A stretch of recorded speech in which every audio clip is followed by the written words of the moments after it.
வணக்கம். இன்றைய திருக்குறள் வினை செயல் வகை 671. சூழ்ச்சி முடிவு துணிவெய்தல் அத்துணிவு தாழ்ச்சியுள் தாங்குதல் தீது. ஒரு செயலில் ஈடுபட முடிவெடுக்கும் போது அச்செயலால் விளையும் சாதக பாதங்களை பற்றி ஆராய்ச்சியும் முடிவெடுத்திருக்க வேண்டும். முடிவெடுத்த பிறகு காலம் தாழ்த்துவது தீதாக முடியும் என்ற கலைஞர் ஐயாவின் உரையிலிருந்து இன்றைக்கி என்ன கதை பார்த்திங்கன்னா, ஒரு காட்டுக்குள்ளே 2 சிங்கக்குட்டிகள் இருக்குது. அந்த சிங்கக்குட்டிகள் மத்தியில் ஒரு மான் துள்ளி விளையாண்டு போயிட்டுருக்கு, இது பண்ணிகிட்ருக்கு.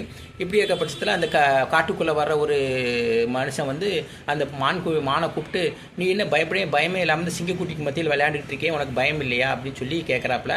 அப்போ அந்த மான் சொல்கிறது, சிங்கக்குட்டிலாம் வந்து என்னை ஒன்றும் செய்யாது அப்படிங்கிற மாதிரி அது பெருமையாக பேசுது. என்ன அப்படின்னா, இந்த சிங்கக்குட்டிகளோட அம்மா வந்து இறந்து போச்சு, இந்த சிங்கக்குட்டிகளுக்கு நான் தான் ரொம்ப நாளாக வந்து பால் கொடுத்து வளர்த்துக்கிட்டு இருக்கேன், அதனால் சிங்கக்குட்டி வந்து என்னை தாயாகவே மதித்து என்கிட்ட பழகிக்கிட்டு இருக்கு அப்படின்னு சொல்லி அது நான் தான் அந்த காட்டுக்கே ராணி அப்படிங்கிற மாதிரி அது சந்தோஷமாக துள்ளுது.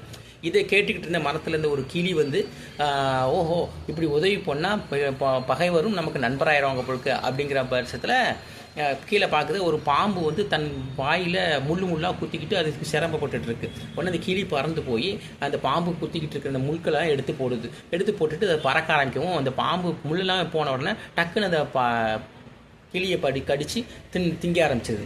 நம்ம உதவி பண்ணுறோம்னா அந்த உதவி யாருக்கு போய் சேர்ந்தால் அது நல்லதாக இருக்கும் அப்படிங்கிறத முடிவெடுத்து, யாருக்கு உதவி பண்ணால் நல்லாயிருக்கும் அப்படிங்கிறதையும் செயல்பட்டு தெரிஞ்சு நம்ம செயல்படணும் அப்படிங்கிற இந்த விஷயத்தை சொல்லி இன்றைய திருக்குறள் நிகழ்ச்சியை நிறைவு செய்கிறேன். செழிய அன்போடு ச பிரபு.